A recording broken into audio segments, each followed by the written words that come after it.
All right, we're back here for match 3 of today's Versus Live, where we are effectively pitting decks from the Magic Online Mythic Championship qualifier versus decks from the top 8 of the Star City Games Standard Open. So far, it is 1-1 with the Gates Ablaze deck taking down Wyatt Darby's Basilica Bell Haunt 3-color hero of Precinct 1 strategy that has garnered a lot of popularity on the internet due to the massive amounts of gold-colored cards he is playing.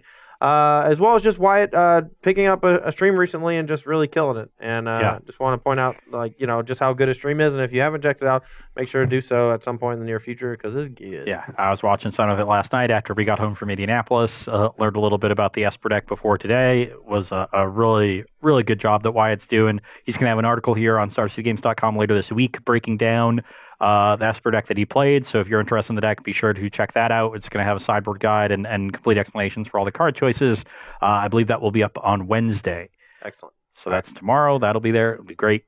All right. And then the first match of the day, we actually had Max Magnuson's Azorius aggro deck, mostly a white deck, splashing blue for Deputy Detention, some sideboard counter spells, and maybe a Dovin Bond or something here and there. I forget exactly what was in there. But that actually took down the Mythic Championship qualifier winning deck list, Sultai Hadana's Climb. And this whole Sultai Hadana's Climb deck was a little more aggressively slanted, maybe to give it a better shot at beating these Wilderness Reclamation decks, because I think those decks have a bit of the mid-range decks have a bit of trouble actually taking down those Reclamation decks once they get their engine going. If they get Search for Scanto transformed, Wilderness Reclamation online with something like Expansion Explosions, pretty good. It leaned more on Growth Chamber Guardian as opposed to Wild Growth Walker, and it really showed just how much the deck missed that against Max Magnuson's white base aggressive strat. Yeah, definitely. And without that bit of life gain, I was able to set up these big attacks and end the game before you were able to get to your powerful cards. And that extra life gain and extra body really would have helped. So the white aggro deck took it down. The Gates deck took it down. Now we got one final matchup, and we're playing for some marbles. If you look no, you don't have to get them yet. Oh, yeah. No, they're going on the table. Okay. We got these marbles here. We're playing for them.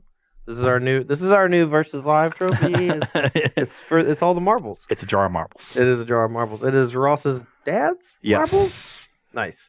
I did not know existed until they a couple were weeks mailed ago. to you. And they were not. I picked them up when I was in Connecticut after SCG Worcester. And my mother, who was an avid watcher of Versus Live, despite having no idea what is going on during the games, She just wants to hear a little Rossi. That is very true. Dude, my mom watches me whenever I'm doing coverage, and she has no idea what's happening, so it's okay. She heard me make a joke about marbles and saying we should get a jar of marbles, and she got me a jar of marbles. That is what she does. So this matchup, we are going to be playing for the marbles. On my side, I am playing a Naya mid-range strategy that puts a huge emphasis on Rhythm of the Wild in the abstract sense. We are, instead of playing a bunch of small things to give them +1/+1 counters and haste, we have a curve that tries to chain up these really powerful bodies on things like Rekindling Phoenix and Lyra Dawnbringer and potentially give those haste, or just make them slightly bigger so they don't die to various removal spells or in combat. They're also not able to be countered, which means that against a control strategy, you're not just going to get obliterated by an Absorb when you tap out for your Rekindling Phoenix, which I think is a huge deal. But aside from that, none of our creatures have Enter the Battlefield effects. So we get to main deck Tocatli Honor Guard, which is a pretty darn good thing when everyone's playing Sultai Krasis. Yeah, we saw this kind of shell emerge last season. It was a Boros shell, Boros Angels. Brad Nelson took it to second place at a Grand Prix. I can't remember the city that was in. Oh, it was in New Jersey. Or it was the one that's like New Jersey next to New York. Yeah. So was able to take that down with 4 main deck Tocatli Honor Guard. Was going up with to the curve to Lyra Dawnbringer, had Aurelia, Exemplar of Justice, and Shalai, Voice of Plenty as other angels. Resplendent Angel in the middle of the curve. Also had Rekindling Phoenix. Now we have the mana to be a 3-color deck. We get some acceleration. Rhythm of the Wild plays well with these big flying creatures, either giving them haste or, as Todd said, letting them dodge some removal spells. It's also quite good with things like a Danto Vanguard. And this is actually the type of deck where I absolutely love Growth Chamber Guardian as one of your 2-drops. Early on, you can play it, and then this deck doesn't have a ton of pressure to apply on turn 3. It's basically History of Benalia or bust. So if you have nothing to do with your mana, this actually gives you that outlet. And aside from that, if you draw the Growth Chamber Guardian alongside Rhythm of the Wild, you just get to play a bunch of Squadron Hawks. Yeah. That's not bad. Yeah, no, that is quite good. What I am worried about with this deck, though, is the mana. Yes. We've got early green creatures. We've got History of Benalia, white in the middle of the curve, and we follow that up with Rekindling Phoenix. Yeah, this deck has very few basics, Yeah. and we're taking a lot of damage from our lands. And we are also playing a Boros Guildgate because we just need a little bit more red and white dual lands. So it's going to be rough, maybe. But we'll see. I'm not playing a deck that is going to super punish you for taking a lot of extra damage. This is a Bant Flash deck that Jonathan Hobbs took to the finals of the Open last weekend in Indianapolis. Also plays Growth Chamber Guardian, but works well in this deck for a very different reason. Growth Chamber in this deck is an early threat you can play, and then when you pass and hold up all these various instants that can blow out your opponent in different ways depending upon what they do, if they don't do anything that you need or want to respond to, you can now sink your mana into the Growth Chamber Guardian, get another copy, have a 4/4 on the battlefield, and suddenly your opponent's under even more pressure, and now they have to play into your other flash threats, into your Frilled Mystics, your Angel of Graces, your Settle the Wreckages, and things like that. So we're going to see a lot of tough decisions from Todd's side of the table while I just pass with open mana and wait to see what he does and react appropriately. And hopefully I just make all my land drops and tempo him out of the game. Yeah, I mean, I think this matchup can go either way, and honestly, I'm very curious to see who takes it down. I really want some good long games with a lot of interaction, a lot of tough decisions, but I think that a deck like your Bant Flash style strategy is something that can generate those really cool games. We've seen these Flash-based decks in the past, Restoration Angel, Snapcaster Mage.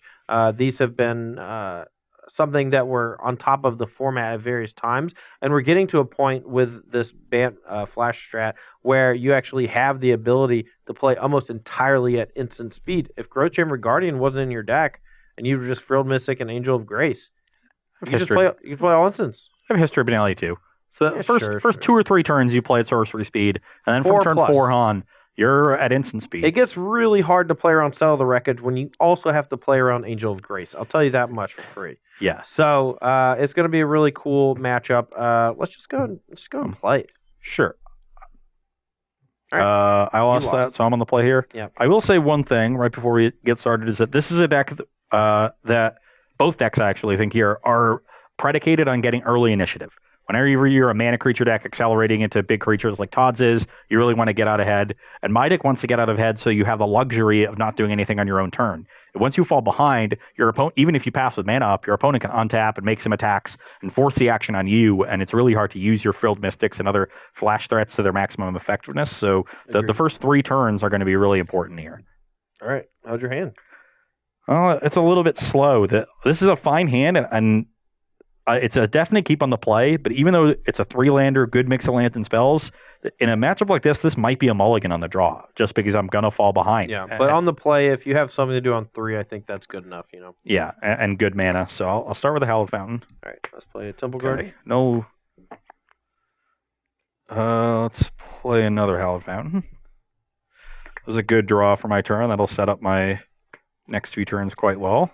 All right, we're going to play an Adonto Vanguard just for maximum pressure, and I'm going to say go. Okay.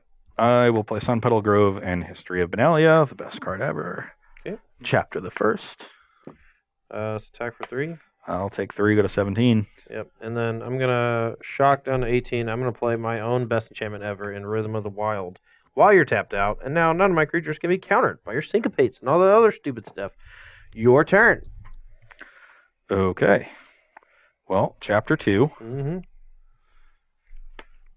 Let's attack you for 2, get you to 16, and let's show you really what the best enchantment ever is. Yeah, so I got a second one. I don't know how many matches you've won on VSLive with History of Benalia decks, but it's way more than without. It's way more than without. The card is really good. Yeah, unfortunately for me, I actually did not draw another green source here. So I can't go gangbusters with my Growth Chamber Guardian, but we are going to put a counter on it. Let's go get another one so we can maybe play one next turn. That's going to hopefully keep a chain going and let us kind of grind through these histories. Other than that, I think I want to offer a trade here. 14. Yep, and then I'm going to just lava coil one of the tokens, and then I'm looking to actually trade my growth chamber for a 4/3 night token here, I believe. So Okay, so we're gonna that end one's up just gonna go away. with a. I'm just gonna shortcut this. We're gonna end up with a history on 2, another knight, and 1 in the graveyard, rather than put counter here, move that one. It's just a nice little shortcut. I will offer this trade. I'll block 1, and you take 4. Yeah, so I'm at 12, and you're at 14. 14. Right? Yep, and every card in my hand is an instant. So let's play land and pass. Yeah, this is the scary part. So I guess I'm not getting another night next turn, will so that can play Rekindling Phoenix. That is fine. I will just put a counter on it because I do not want to attack with it. I feel like if I attack with the Dawn of Vanguard, there's a chance it gets eaten or forces me to pay life against an Angel of Grace. So I'm just going to say go. And hope he doesn't go Angel untap, exile this, attack for, 13? Yeah. A lot. So currently I do not have an answer to that Rekindling Phoenix. So I think I need to dig for one. So I think I'm going to cast the Chemisters on end step. Okay. And go to my turn.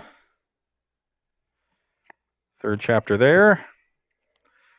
And I could attack, and that will likely deal 4 damage to Todd. Even if he blocks, he'll pay 4 life to be indestructible. Could chump block to save 4 life, but I don't think he would.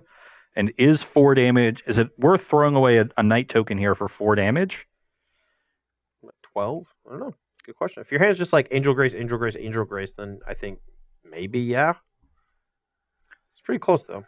Yeah.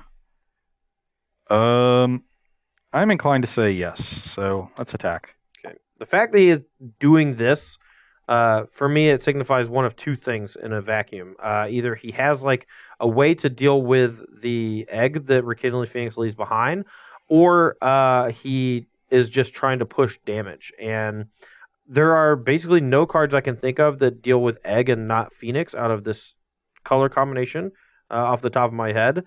So that means that he is likely about to turn the corner and try to kill me, whether it's with March of the Multitudes or Angel of Grace. So I'm actually just going to chump. Okay. That sticks around. Yeah, I mean, one of the knights sticks around and one dies. One. So Todd's still at 12. I will... you want to give it haste or a counter? Non-creature. Oh, it's non-token. Yeah, I forgot about that. I'll play Growth Chamber Guardian and pass the turn. Okay, upkeep. Give this back. It gets haste and a counter because of the ability. I'll draw for turn. I will... see if he has Syncopate here, I guess. See what you got going on. Lava Cold, target, Growth Chamber Guardian. Yep. So he just lets that happen. So 4 mana. Maybe he has Settle the Wreckage?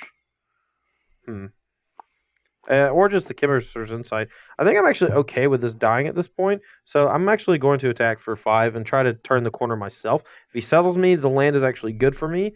And then I can still play a 2-drop. I will play a Seal Away. Ooh, that's actually a little bit worse. I'm going to play this, get a counter. Get another one. Get another one. Yeah, that's pretty good. Brick Wall is my knight. Yep.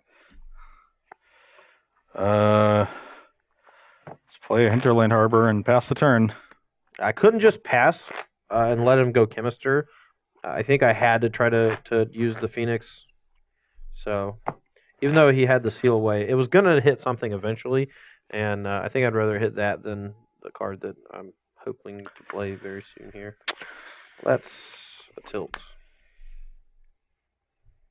That's a tilt.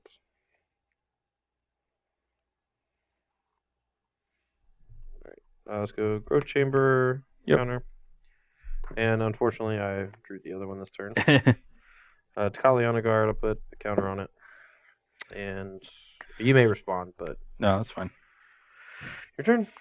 Angel of Grace on end step. Mm-hmm. Now is where we turn the corner. Try to.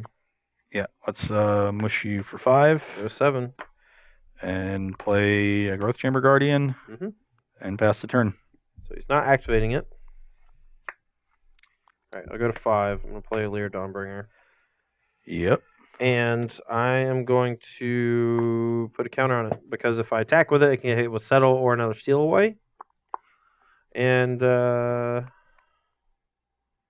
if I maybe I just want to attack for 5. I don't know. If you just have another Angel of Grace, yeah, I want to play defense anyway. So, yeah, sure, go. Passing. Yeah.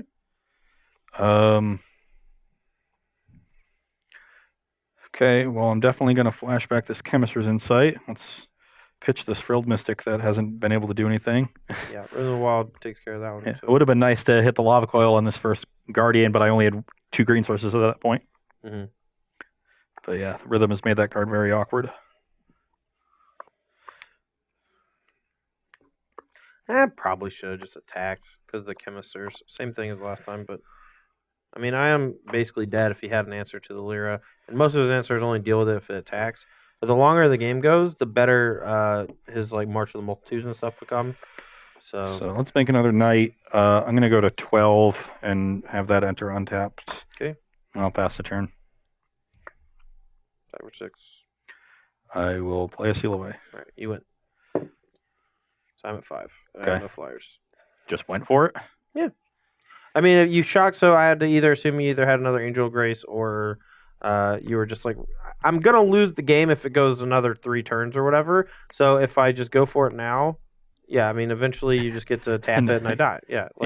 I have to go for it eventually. He's going to find an answer or he's just going to be able to overwhelm me. My hand was just 3 Mopey 2-drops, so it's not really, we're not really getting anywhere.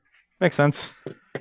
Even though Kaliana Guard does shut off your Mystics, I think they need to come out. But we're going to take a short break here while we prepare sideboards. When we come back, we're going to take some questions from Twitch chat. Make sure to get those in at SCG Tour.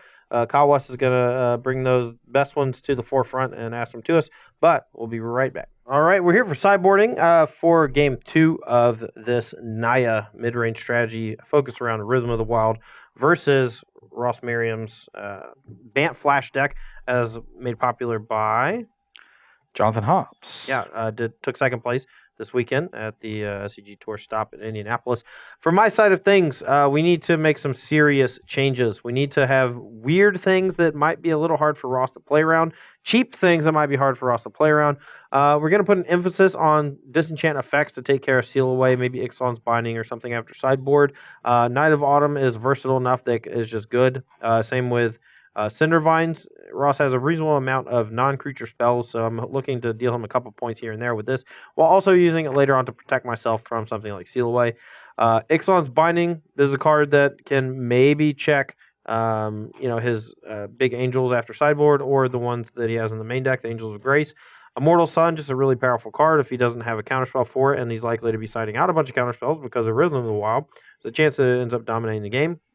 Last but not least, Banefire, coming in as a get wrecked champ.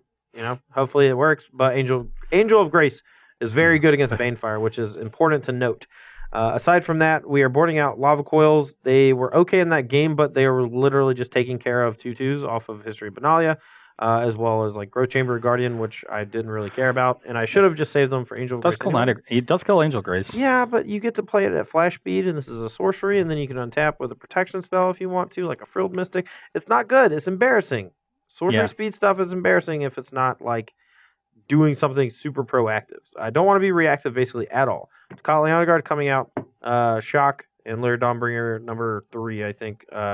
Just because it's a little slow and it just gets taken over by Seal Away and things. On my side, we're bringing out basically all the blue cards because Rhythm of the Wilds makes a lot of the counterspells a liability. I think Chemist's Insight and Blink of an Eye are more like generic good instants that are just okay in game 1s. And here in this matchup, we're not super interested in them. I don't think the games that we're losing are going to be the games that go long, where these kind of cards excel.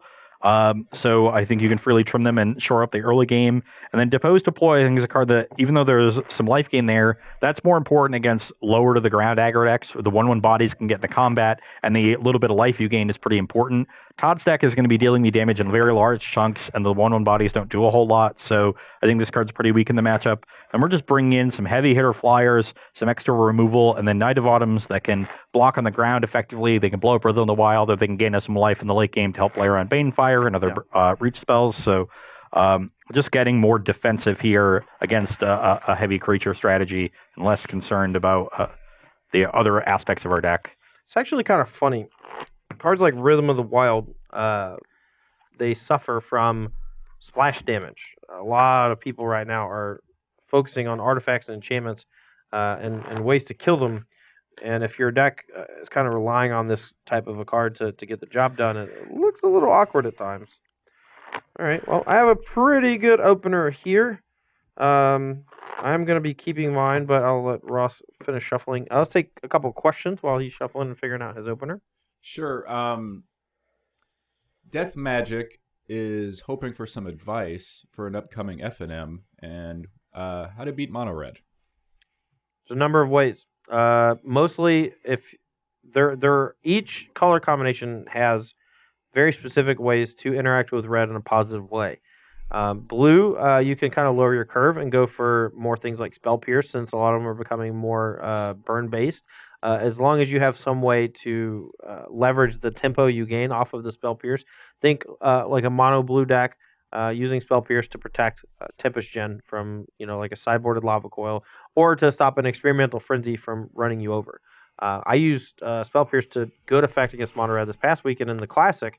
I just used it as basically a tempo play. I just countered their Risk Factor or their Experimental Frenzy on the turn where I got to cast Wilderness Reclamation and untap all my lands, and it was great. As far as colors go, green, I think Wild Growth Walker in the Explorer package, you want to lean on that. Black, sideboard things like Moment of Craving. Just make sure that you answer a lot of their creatures and then have one or two ways to gain some life. And then you also kind of want to have cards that just generically answer Experimental Frenzy as well as being good in other spots. Think Mortify, think Night of Autumn. Even Reclamation Sage is just a disenchant that also just provides a body that can trade with one of their one-drop creatures. Yeah, all good points. The thing that I would stress is that these red decks are very resilient. They have a lot of built-in card advantage, and so you need to focus not only from a deck building perspective, but also in gameplay on closing the door on them. You don't want to give them extra time to draw into the burn to kill you, Right. to draw into a second frenzy that takes over the game.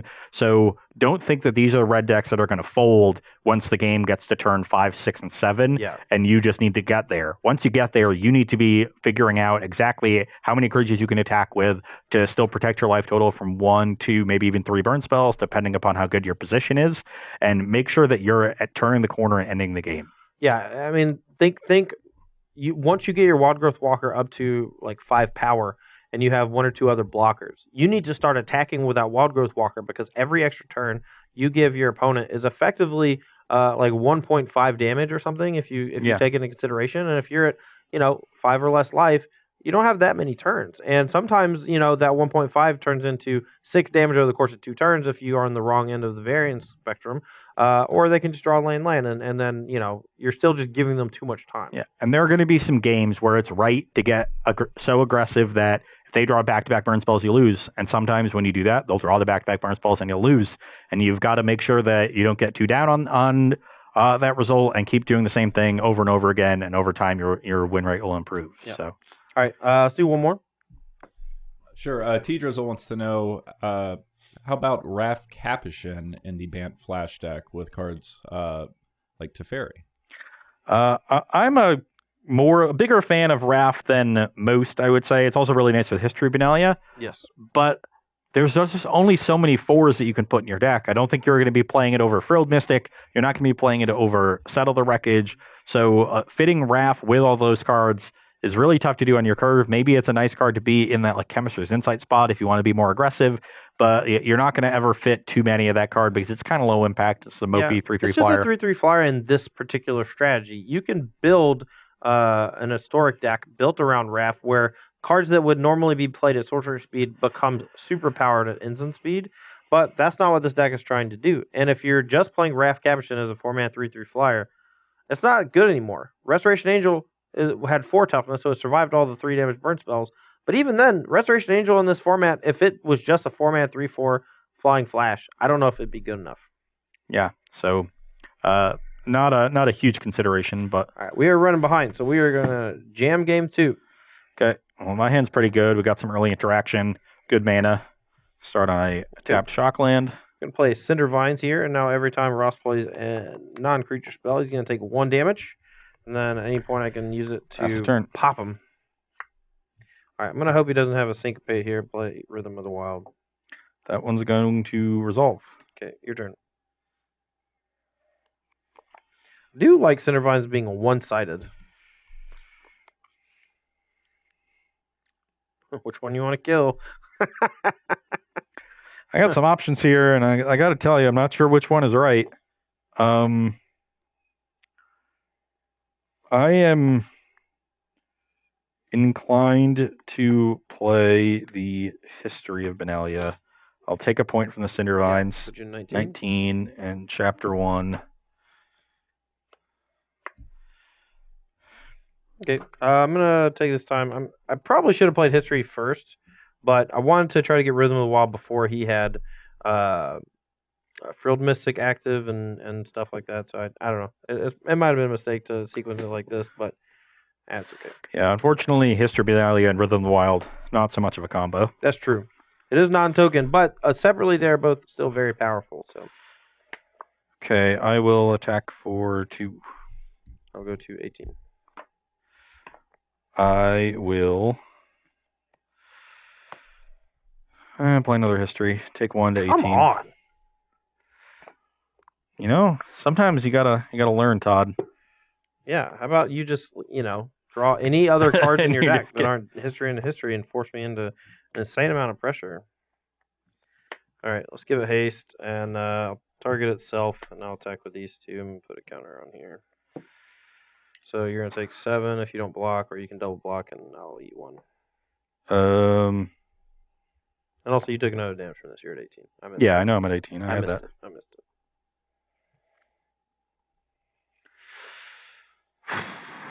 This is a tough spot.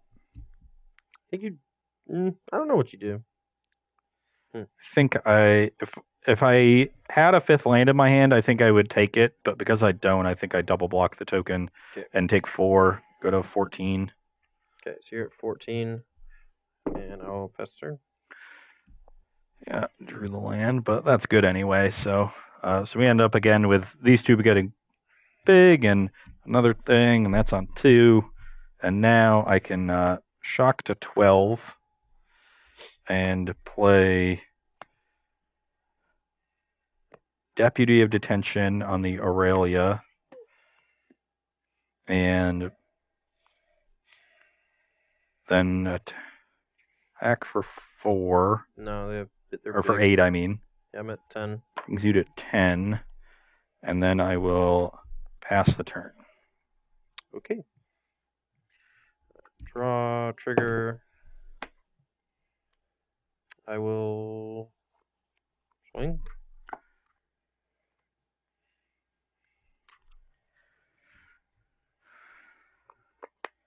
I will warden that. Take 1 and go to 11. Yep. I'm going to play a History Benalia and a Growth Chamber Guardian with a counter on it. Get You'll another get one. Another one. Your turn. Okay. Draw another chapter of this. So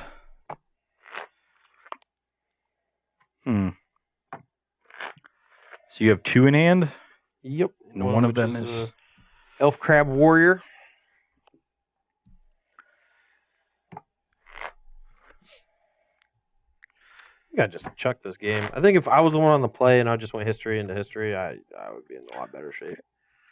Baffling End, take 1 to 10, hit the Growth Chamber Guardian, attack. Yep. You have to chump a knight. I go to 1. Go to 1, play another Guardian, pass the turn. Okay, I think I have no outs, but we'll see. Lyra might be good. Draw 2. All right, so I can pop this, get a 3/3, and play 2 bodies. That'll do it. 4? Or No, I'm still no, one that's short. I forgot about the Guardian. Yep, I just chucked this game. Didn't have a way to deal with Deputy. It's possible that I just can't board out my lava coils or something. The thing is, if you go to history into history, I just take the 3 tokens out with my Deputy. That's true. Then you're able to land your Lyra, and I have Warden for the Lyra, trying to warden it into Frilled Mystic, but then you have Rhythm, and but then I have Warden on Aurelia, but then I have Lyra. You can make it a 3/6. Okay. There's some things going on in that game, but yeah, I think you just go double history. Yeah, double history on the play. Hope you don't have it. It's fine. All right.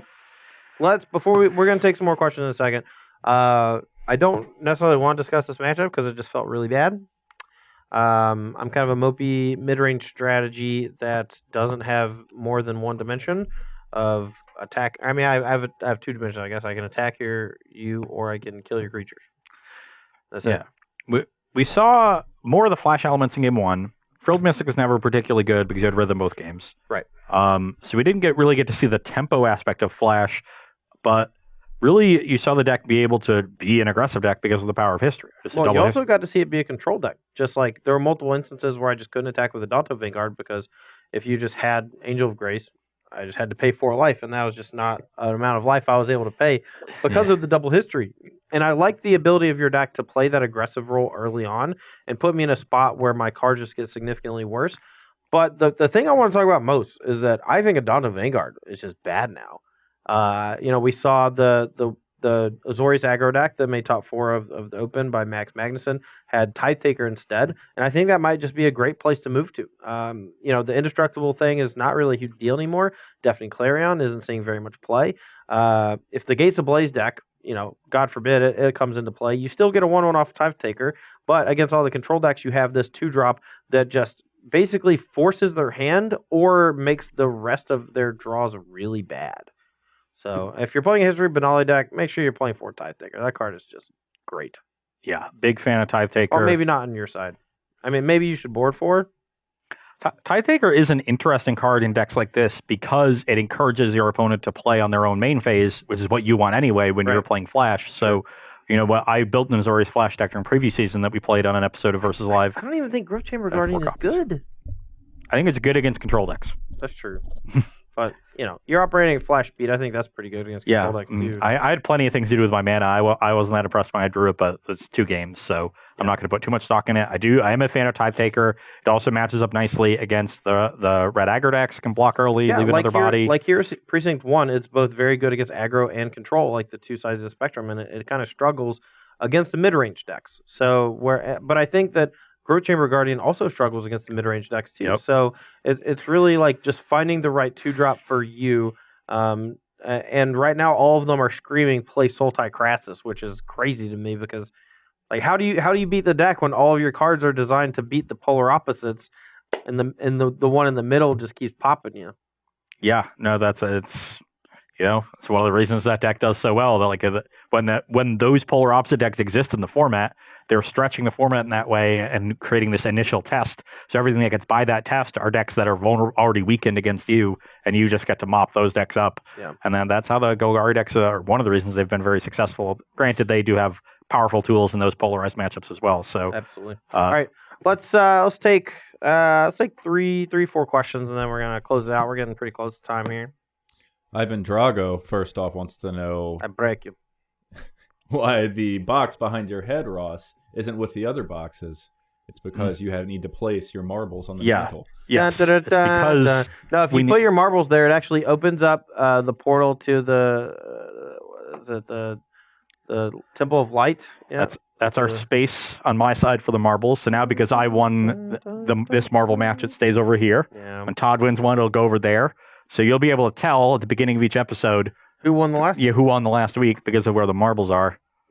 There'll be a little tell there. I'm gonna steal them in case you miss one of these. I'm gonna go play jacks.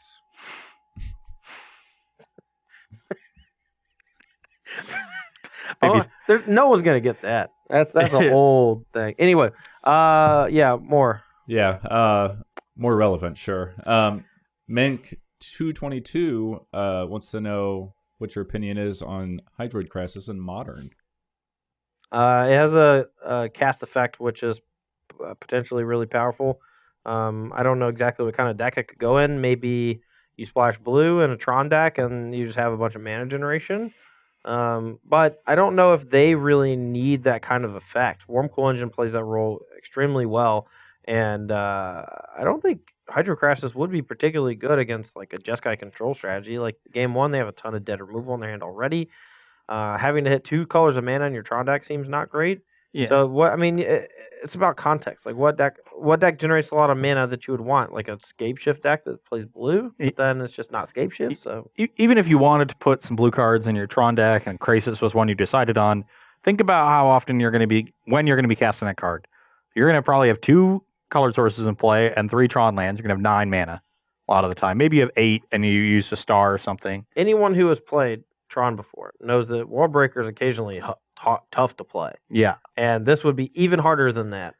And I think the effect that World Breaker creates with its cast effect is significantly better than Krasis. So I think you can pretty easily rule it out there. So then the goal becomes finding a new home for it, and I don't know if one currently exists. So yeah, that when you look at cards that are really powerful in Standard, there is always some temptation to port them into Modern. You're like, well, if it's so good here, maybe it would be better in older formats too. But you got to look at the context.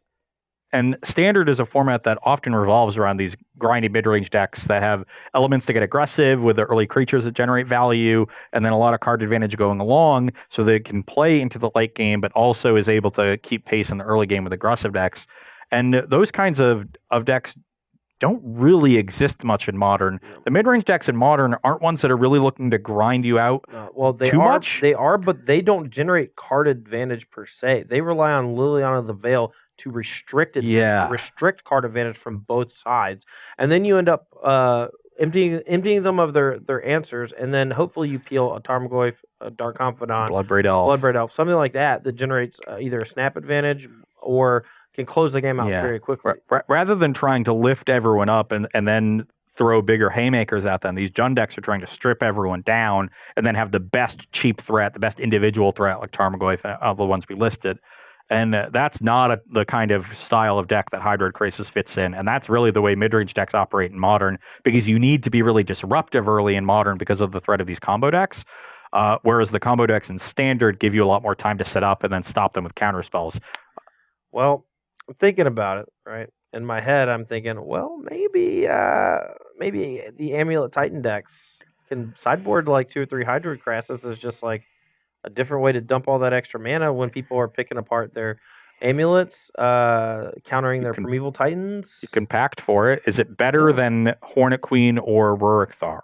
That's the question. So, I mean, I think it's a third option, right? Like Hornet Queen is really good against like Jund or decks that generate a bunch of creatures. Rurik Thar is good against decks that generate a bunch of spells that don't have Path to Exile or something. Whereas Krasis could be really good against a deck that does have Path to Exile. So the thing is, are you going to pack for that over just a Titan and then find a Teleria West and keep going? They generate a lot of card advantage with Titan. Yeah, I mean, I guess it would, maybe if you're just like playing Cavern of Souls, you just want to get Titan. So. But that's the most interesting I've seen so far. That I can envision one Hydroid Krasis in that deck in the sideboard. I would love it if somebody named Jellyfish with their Cavern of Souls on camera. I would love someone named Hydra. Yeah. Not a lot of darn Hydras either. So, maybe there's a small chance of it being a one of theirs. Last one. All right. A couple people throughout the broadcast have wanted to know, does Nicol Bolas have a place in this meta? Or, in general, a Grixis shell itself? I mean, there's a Grixis control deck in the top 16 of the Open, I think, but I don't think it was Nicol Bolasing. It was Glow Creatures, traditional control kind of style. I just think Nicol Bolas is sort of an overrated card. It's just like hasn't done a lot.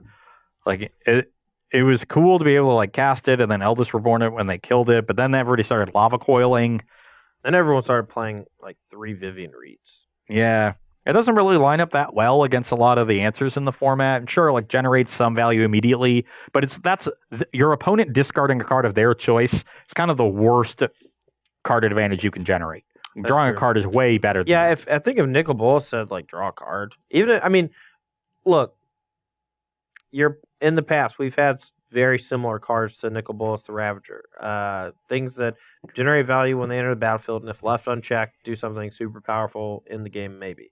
I think the most recent one that I can think of off the top of my head, and one that I have compared to in articles before, is Siege Rhino. And the fact that Siege Rhino actually has an immediate impact on the game ends up being significantly more important than raw card advantage, and specifically raw card advantage that is your opponent choosing the worst card in their hand to discard. So you have to play a deck that will just completely grind your opponent to dust. And there's so much that can go wrong if you're playing that style of strategy that your opponent could just peel a freaking Vivian Reed off the top, kill your Nicol Bolas. And then if you don't have the answer to the Vivian Reed right away, they just completely undo everything you've been trying to do for the first 4 or 5 turns of the game. Yeah, I agree there. So it lines up pretty poorly against Vivian. I also think there's generally an issue of pairing red and black in these decks because the strength of both colors often comes from their removal spells. And generally, like, you want to go with one or the other. Like sometimes the red removal lines up really well, sometimes the black removal. In this case, you get to have like Lava Coil and Contempt, which is kind of nice. But is that better than getting another color that really fills in more gaps for a reactive deck? Yeah. You know, in Grixis, you have a hard time dealing with artifacts and enchantments. Maybe you get some red artifact removal, but right now there's not a lot of good ones there in red. You need green or white to be dealing with enchantments and mostly artifacts. And that's important in this format. So how are these Grixis decks going to be dealing with Wilderness Reclamation and Guild Summit? That's a very good point, man. I've never really been able to articulate that exact point. So I want y'all to listen when Ross says playing a 3-color combination where the primary goal of 2 of the 3 colors is removal. Creature removal at that. Creature removal is not good because you need that extra color to do something unique. And that's why Sultai is so powerful, because the green gives you the Wild Growth Walker and your threats.